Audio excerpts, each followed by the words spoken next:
Hi, Mazel Tov. So you have contacted me. I'm DJ Eliyahu from Holy Simchas Entertainment. And you're probably contacting me either to help plan your bar bat mitzvah or wedding for your children or yourselves. And you're probably contacting me either to help plan it completely or for the musical entertainment component. And there are a couple things that you need to know when you're out and shopping for the right entertainment for your bar bat mitzvah.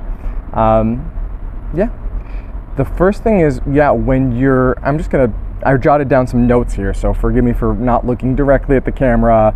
I know that's the proper way to make a video, but I'm doing the best I can to just really stay concise and address the concerns that parents have, so you can have a little bit more guidance and understand who you're talking to and what concerns you might have. If you have other concerns other than the ones I've mentioned here, feel please for you to write them to me, and we'll be sure to address them. My goal is to pair you with the right person for you to do the job to make your bar bat mitzvah fantastically fun, meaningful, and memorable. That's the goal here. So it might be me, it might be somebody else that I've trained, it might be somebody who does a totally different style, right? For example, my speciality is interactive DJ entertainment. It's not in playing guitar and singing. I do play guitar and sing, but I'm not the best for that. If you want somebody who's going to be an interactive DJ and at the end do a bit of kind of a kumsitz at the end, I do that often. If you want somebody who's going to carry the whole thing by singing and playing guitar or keyboard, so that's not my specialty, and I would suggest that you find somebody else. The question is, why would you be talking to me instead of talking to somebody who's a singer and keyboard player or guitar player? First of all, the art of DJing is not just playing canned music. It's not just iPod DJing and just putting on a playlist. It is a totally different thing. Many people don't understand what live DJing is, and we can explain a little bit more about that. You'll notice that I'm not clean shaved, and I'm making a video while I'm not clean shaved, which might be a little weird in today's day and age, but we are now in a period in time called Sfirat HaOmer. So Sfirat HaOmer in the Jewish tradition, maybe you're familiar, maybe you're not, is we tend to shave less. Or shave not at all until Lag BaOmer. There are many different customs. That's a little bit about why I'm looking a little scraggly today. So let's get into a little bit about what might be on your mind, and let me know if I've got it accurately. And if not, let me know what is what is on your mind when you're considering hiring an interactive DJ or hiring a keyboard player or a guitar player who's going to sing.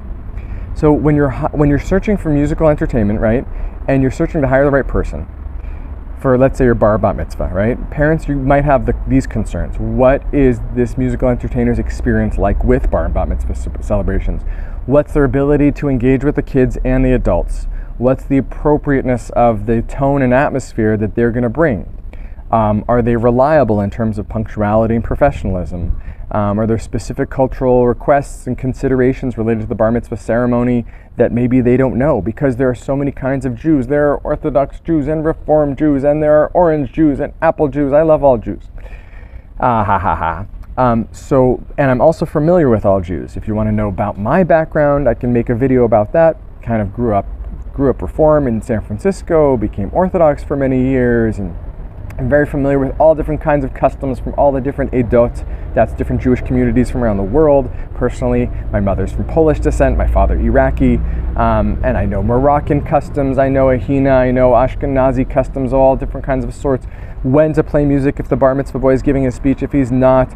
I'm familiar with Reform Conservative, I'm from Modern Orthodox, National Zionist, Dati Leumi, Haredi, Hasidi, Shas. I'm familiar with all these different customs. I'm familiar with the rabbi, what's a song to play when the chief rabbi of Israel walks in, whether he's Sephardi or Ashkenazi. I'm familiar with customs where they want me to play music when the boy is giving a speech and where they don't want me to play music, and which music. And if there's a siyum, what song to play for the siyum. I'm familiar with nigunim and manginot and contemporary music from Omer Adam and Isha Rivo to old traditional music to non-Jewish music and all different kinds of music from all the different Jewish traditions. That's a little bit about me. And I adapt everything based on your considerations for your crowd. Okay? Now, let me know if I got that right. Again, your concerns include the experience of your entertainer. Have they done this? Is this their first time? Is this their thousandth time? Have they done things with my community, with the kind of community I'm having? Are they going to be able to get the kind of appropriate tone and atmosphere that I'm wanting for mine? Whether I want to just make the kids have fun, or don't make it be too wild, or make it really wild for the kids. Make sure it's not too loud so the adults don't get offended and get bothered. Or just entertain the kids, and the adults will have a great time watching the kids have a good time. Whatever your atmosphere, whatever your simcha vision is, I want to hear about it, and I want to adapt my service to it. So if that addresses that concern about the celebration, atmosphere, and when it comes to experience, I've done over 1,000. So you can rest assured, you can read reviews on Facebook, you can read reviews on Google reviews. For just look up Holy Simchas. Again, we're focusing here on if you're looking to hire me or one of the people I've trained or one of my teammates for the musical entertainment component, not party planning. That would be a different video. Now, the ability to engage both kids and adults, you can just read reviews and watch the videos on our website if you'd like. And then our ability to be punctual and professional, right? So some people, for them, professional means that I be wearing a black kippah. I tend to wear one of these kinds of kippahs because they don't fall off my head. I really, really like these kippahs. Some people wanted me to dress in black and white. Usually I'll wear something that feels comfortable for me to perform in, because I am giving a performance. Now, if you're coming from an Orthodox or a non-Orthodox background, that could be a concern, right? For Orthodox Jewish parents, specific concerns about the appropriate of the music of their bar mitzvah, on the music on their bar mitzvah on the bar mitzvah party of their son might include ensuring that the music aligns with religious guidelines, right? And values, such as avoiding explicit lyrics or inappropriate themes, or the music might have non-kosher references. Some people are fine with songs like Cotton Eye Joe because the kids know a dance to that, and they say that's totally fine. Most parents are. Most parents that I work with are fine with secular music that doesn't have any words, instrumental music, if it's during Sphira, I have a collection of a cappella music. Some parents want me to play anything kids ask for. I don't play raunchy rap, so that's something that would rule me out and disqualify me as your entertainer if you want me to play raunchy rap. If you're Orthodox, you might also want me, and I don't like using the labels of Orthodox, but for the purposes of ease, let's just go with that.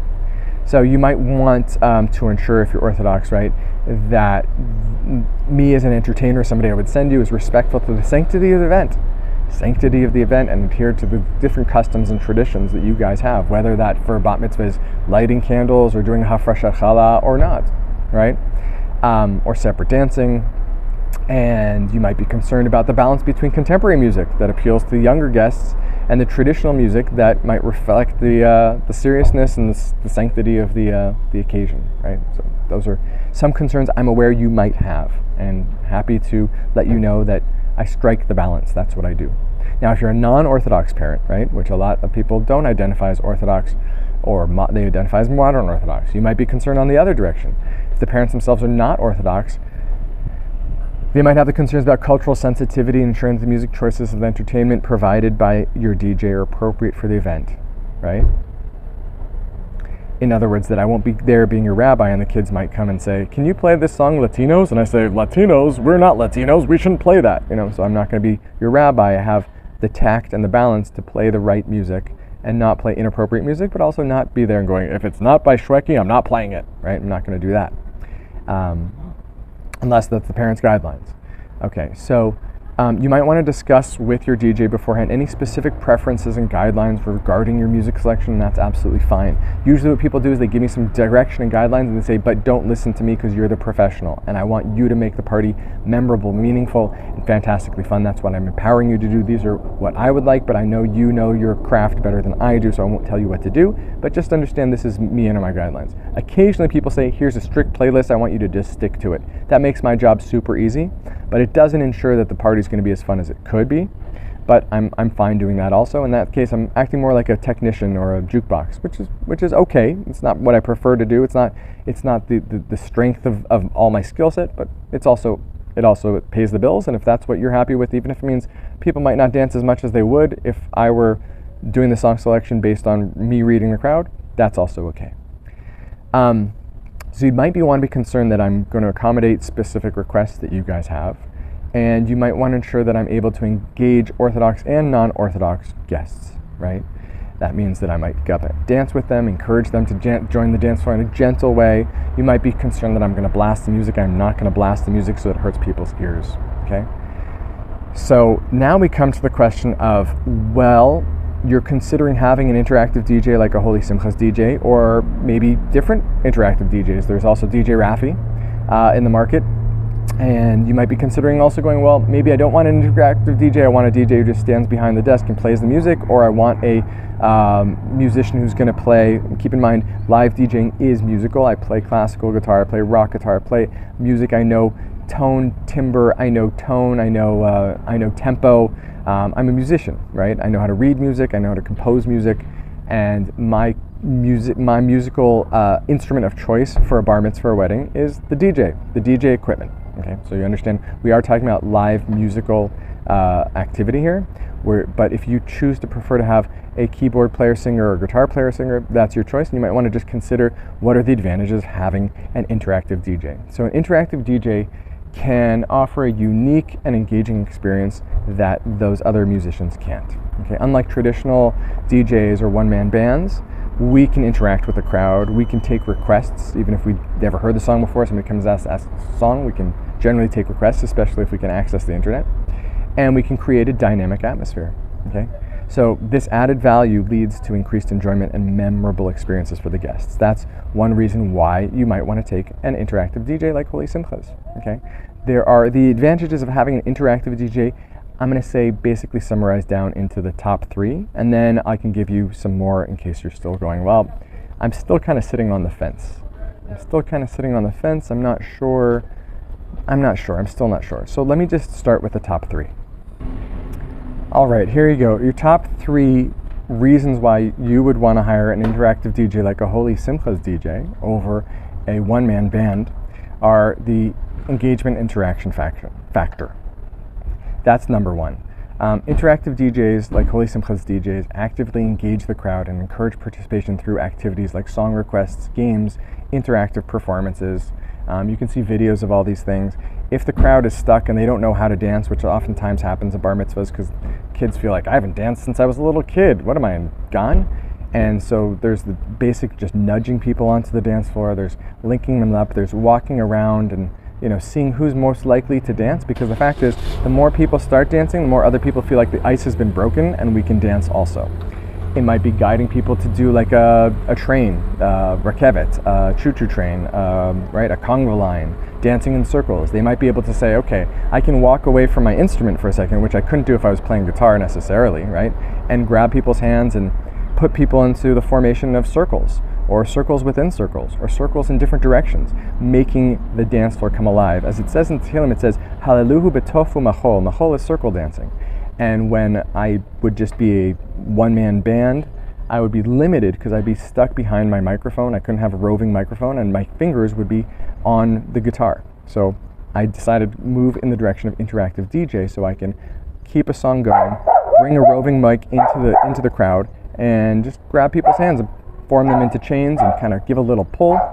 And 90% of the time this works, and I never give up. So eventually what we have, in the case of a place where people are like, I don't dance, I don't want to dance, is that breakthrough to the experience of like, wow, the joy of dancing, the praising of Hashem through dancing, Hallelu b'tofu machol, and they have a breakthrough experience. And afterwards, I get messages, wow, I haven't danced like that since before, I don't remember. Somebody actually wrote me a message yesterday. They said, I haven't danced or had a good time like I did at the bar mitzvah where you entertained at since before October 7th.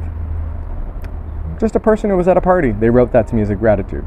So that comes from the interactive. That comes from this level of engagement. It creates a lively atmosphere. It keeps guests interactive, engaged throughout the evening. Okay, and that could be organizing boys to do a grand entrance for your son, where if your son doesn't want that, we don't do that. I can engage with prizes. I can time things like confetti. I can time things like when the boy is going to go up on the chair if he wants to go up on the chair, and I can read his face to see if he's scared to go up on a chair, and I can call in the photographer to say, hey, now's the moment. I can be gauging what's going on with the dessert table. Maybe it shouldn't come out now because there's a peak moment about to happen on the dance floor. If a Saba is about to come onto the dance floor, and I can kind of coordinate the vendors and make adjustments to the timeline. These are things that I could not do so much as a one-man band. Customization and flexibility. Unlike one-man bands with a set playlist, traditional DJ who may have limited flexibility, interactive DJ, I can tailor their performance to be spot on based on the mood of the crowd and specific preferences, which actually changes from time to time, from moment to moment. Somebody might come and say, can you turn it down? Somebody else might say, can you turn it up? And I have to know who to listen to and how to read the crowd. So this adaptability allows for more personalized experience, and it ensures that the music and entertainment align with the event's unique vibe and audience. If that's something you want, then contact me and book me. Lastly, the third point I'd say is the interactive DJ. As an interactive DJ, I have a knack for creating memorable moments that go beyond just playing music, whether it's leading group dances or hosting karaoke sessions, or incorporating live elements like instruments or vocal performances that I can do also on a limited basis, like a kumsitz at the end. I have the ability to leave lasting impressions on the event attendees, making the occasion more unforgettable and enjoyable than I could were I to remain a one-man band. Okay, so if you're still not convinced, let me give you 4 more points. 4. The fourth point is crowd involvement. As an interactive DJ, I can encourage the audience participation, fostering a sense of community and connection among the event attendees. Don't believe me? Go ahead and find out from people who have used me before. Just read the Google reviews or the Facebook reviews, or hear the testimonial videos. Versatility is the 5th advantage, right? I can adapt my performance style to suit different types of events, right? For weddings or for corporate functions or for birthday parties or nightclubs. As an interactive DJ, I can do this, right? And I bring all that adaptability to your simcha, right? Because every simcha, some people's simcha are gonna be like, I want my simcha to be more like a wedding. I want it to be more like a corporate event where it's running strictly on schedule, right? Or I want it to be more like a birthday party because that's our vibe. Our vibe is just fun and kid-like. Or some people say, I want my bar mitzvah party, my son's bar mitzvah party, my daughter's bar mitzvah to be like a nightclub feel where I want black lights and strobe lights and colored lights. Right? So we have that adaptability. The variety of entertainment that we offer, right? We can do music mixing and just, stay with the music, or we can do interactive games. That's something that we offer as interactive DJs. The next one is energy management. Point number 7 is we excel at managing the energy levels of the crowds. We don't want to keep people pumping all the time. We want to have some downtime, right? So what we have during the eating is we have nice, soft, calm music where people can hear each other, but during the dancing we do turn it up, not so it's hurting people's ears. There's no need for that, but we turn it up to the extent where it cues the limbic system in people's heads to go, oh, something's happening, something different is happening, this is a time to celebrate, right? So just that loud and not louder. And that's one of the ways that we know how to amp up the excitement and to dial it back for more intimate moments, right? We've even sometimes played background music for speeches upon request, or background music between speakers when there are speeches to give people more of a sense of atmosphere and vibe. Some people don't want that, some people do. Some people want it because it helps calm them. We might put on like meditation or massage music when we're about to have the speeches. Sometimes the bar mitzvah boy is nervous about speaking. We just play some relaxing music to calm everybody down and calm down his nerves. All depends on the event. Technical skills, right? Interactive DJs like me possess advanced technical skills in audio mixing, equipment operation, and performance techniques. We enhance the overall quality of the entertainment through our technical skills and our meaningful moment creation. We create meaningful moments through spontaneous interactions, surprise performances sometimes, right? If your kids want to do a song, we can help you, coach you through that. If you want to have a slideshow, we can help, suggest the event, when you should have the slideshow. For example, a projector should not be set up just whenever. It should be set up while dessert is going out. That way, dessert is going out, the projector is being set up, and the transition is smooth. There are a lot of considerations when it comes to the technical setup because we don't want cables on the floor, we don't want equipment being broken, we don't want people tripping, and we want the flow of the timeline to be smooth. That's one of the other advantages that we have. So yeah, we want that personal touch and we want it to resonate with the event long after the party ends. Okay. Couple other points that we do at Holy Simcha is audience connection. Our ability to connect with the audience on a personal level fosters a sense of rapport and it makes the guests feel valued and appreciated. So that's one thing we can do when we're putting on some background music during the meal and walk around and ask people, how are you doing? How's the volume level for you? Are you having a good time? How do you know the Bala Simcha? Right? Can I count on you to get into a dance with the Bala Simcha? Be in the center of the circle instead of kind of like being a wallflower? Just asking that question sometimes really encourages people to let loose, have a good time, not feel pressured, but feel permitted to have a good time. We adapt to the venue. That's another important thing. If it's a small intimate gathering or large scale event, we at Holy Simcha DJs, we adapt our performance and our setup performance to suit the venue size and layout. We encourage you to have a big enough dance floor that's not too big where people feel like, oh, I don't know where to go. And also to have it not too small where people feel like I can't even make a circle here because it's too cramped. So we guide you through that. Finally, we have the balance of the atmosphere. That's really, really what it comes down to. Your DJ is the glue for the whole thing. He's playing the whole thing putting the whole thing together, and we contribute to the overall ambiance of the event. We elevate the mood with the infectious energy and grooves, and we create enthusiasm through transmitting enthusiasm, through first of all praying that God will work through us, the God of Israel will work through us to make this celebration as amazing and healthy and happy and holy and healing as it can be. So I hope that in the last 20 minutes I've touched on some of the points that you might be concerned about when you're considering, geez, this is like a one-time decision. It's not like getting a plumber to come fix the pipes where if the first one doesn't solve it, I'll just bring somebody else. This is a one-time experiencing. I'm investing thousands of shekels into this event, and it's a one-time experience. Where can I save? Where can I not save? Where should I save? Where should I not try to save? So my answer is try to save on food. Even if it means you're just serving pizza or pita and hummus to your guests, what people are going to remember is the time that they had. What your child is going to remember is the time that they had, not the fanciness of the food. Okay? If you're the kind of person who goes, no, our family is really foodies, so go with the gourmet food and skimp on the musical entertainment, Holy Simchas is not the direction for you. Holy Simchas is for people who are understanding that the entertainment and the mood and the vibe and the long-term satisfaction comes, and the value comes from investing a little bit more, not thousands and thousands and thousands more in your musical entertainment. If you want to invest thousands and thousands and thousands more in your musical entertainment, then you should probably hire somebody like Zezi or Rafi, because they will charge you thousands and thousands and thousands more, and you'll really have a spectacular experience that people will talk about for decades to come. It will cost you thousands and thousands and thousands more, and they will bring, I don't know, LED light up bracelets that cost a ton. It's fine. It's not what we do. It's not what we think is the essence. We think that and not to talk badly about those, the people who hire those people are the right people to hire those people.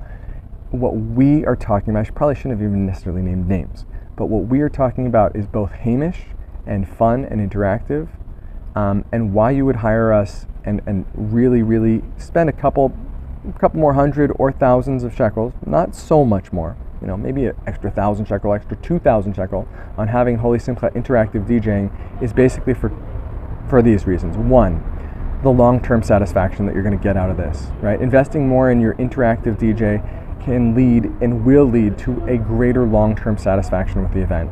The unique experience and memorable moments created by Holy Simchas is going to leave lasting impressions on the guests, making them feel like they got, like the host got their money worth.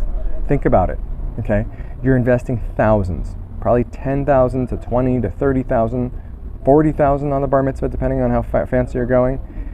You want people to walk away with the sense of this was spectacular, especially your son, that this was really special. Not over the top, but really special and individualized and particular. That's why we offer so many activities, like if your son or daughter wants karaoke, if they want face painting, if they want a game show, if they want a hafrashat challah, whatever values you want to be inculcated into this, that goes into it.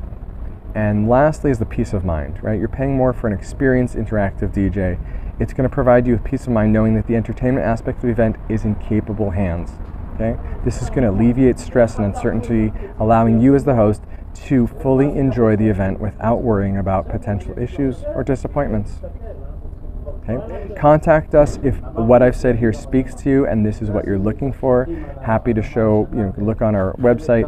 Why do we have Haredi and non-Haredi divisions on the bar mitzvahs? Because people generally want to see that, to get confidence that this provider can provide what we need. They want to see people having a good time that look like them. And since we provide this service for all Jews, Haredi, non-Haredi, modern Orthodox, Reform, we are here to help the Jews celebrate. That's what our God call is. If this is interesting to you, our number 054-777-5306. You can WhatsApp us and we can set up a time to talk after we check the availability of the date. Okay. Again, 054-777-5306.